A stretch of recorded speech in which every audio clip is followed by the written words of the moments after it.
Sir உட்கட்சி பூசல் தான் முக்கிய காரணம் திமுக தோல்வி ஆட்சி இழந்ததற்கு. அதற்கு வந்து அமைச்சர் முத்துசாமி காரணம் அப்படின்னு நீங்க நினைக்கிறீங்களா? உட்கட்சி பூசல் தான் முக்கிய காரணம். உட்கட்சி பூசல் பெருந்துறை தொகுதியில் நிலவர உட்கட்சி பூசலும் அதை கண்டிச்சு அதை கவனிச்சு சரி செய்யாத அமைச்சர் முத்துசாமி தான்.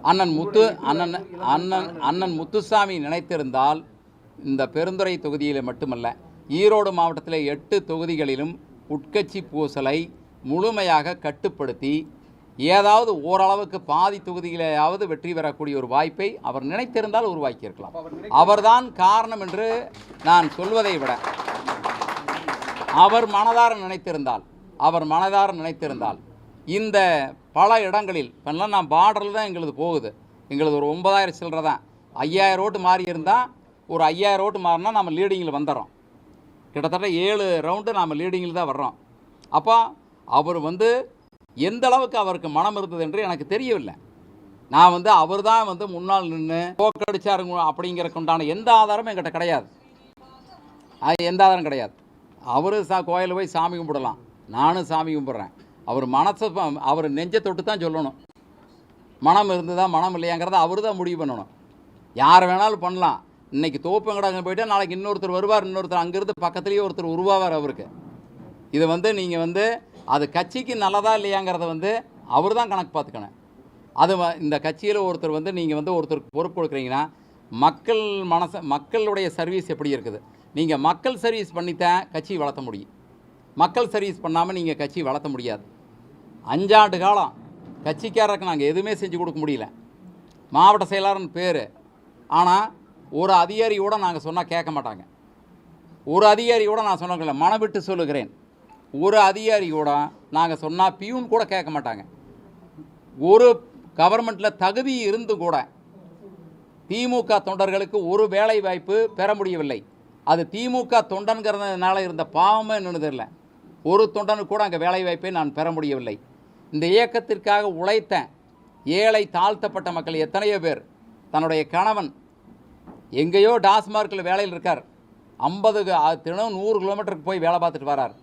நான் திமுகவில் காலங்காலமாக இருக்கிறேன், எங்களுக்கு ஒரு டிரான்ஸ்ஃபர் வேணும்னு கேட்டு கூட நான் இயக்கத்துக்கு வந்த பின்னால் தான் அவங்களுக்கு அந்த டிரான்ஸ்ஃபர் நான் வாங்கி தர்றேன்.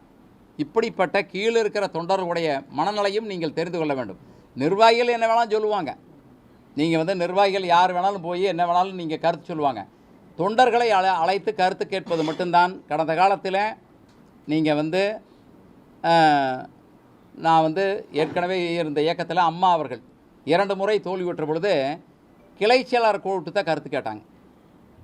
நீங்கள் முக்கியமான நிர்வாகிகள் கூப்பிட்டு கருத்து கேட்குறது முக்கியமான நிர்வாகி எனக்கு வேண்டப்படாத ஆள் பார்ப்பாங்க. இவர் வந்தால் எனக்கு நல்லவரா, அவர் வந்தால் நல்லவராதானே பார்ப்பாங்க. தொண்டர்களை அணைச்சிக்க நீங்கள் கருத்து கேட்க. தொண்டன் தான் எந்த விதமான பிரதிபலனும் பார்க்காத இருக்கக்கூடிய இந்த தொண்டன். நீங்கள் பதவியில் பொறுப்பில் இருக்கிறவங்க ஒன்றிய செயலர் நினைப்பாங்க, அடுத்த முறை நான் மாவட்ட செயலராகன்னு நினைப்பாங்க, அடுத்த முறை நான் சேர்மனாகன்னு நினைப்பாங்க.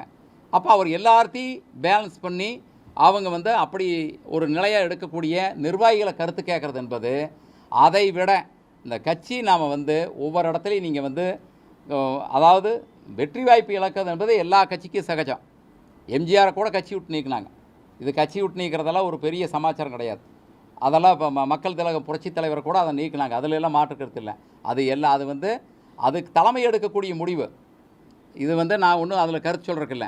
தளபதி எடுக்கக்கூடிய முடிவு. அவர் மனசில் என்ன கருத்து கேட்டார் என்ன பண்ணல. ஆனால் தொண்டர்களை அழைத்து கருத்து கேட்டால் மட்டும்தான் எதிர்காலத்தில் ஒரு கட்சியை வலுவாக நீங்கள் வைத்திருக்க முடியும். தொண்டர்கள் கருத்து என்பது வேறு, நிர்வாகிகளுடைய கருத்து என்பது வேறு. தொண்டன் தான் கட்சியில் எந்த விதமான பிரதிபலனும் இல்லாத தொண்டன் தான் போய் அங்கே வேலை பார்ப்பான். நீங்கள் அவன் எந்த பிரதிபலனும் எதிர்பார்க்க மாட்டான். அவன் பணமோ காசோ எதுவும் கிடையாது. அவன் தான் சண்டை கட்டுறான். தேர்தல் நேரத்தில் சண்டை கட்டுறது அவன் தான் பூத்தில் போய் கொஞ்சம் அடிதடி போடுறான். அப்போ தொண்டனுடைய கருத்துக்களை நீங்கள் கேட்கணுங்கிறத என்னுடைய கருத்து. தொண்டனுடைய கருத்தை நீங்கள் கேட்கணும். தொண்டனுடைய கருத்தை கேட்டு நீங்கள் முடிவு பண்ணுங்கள்.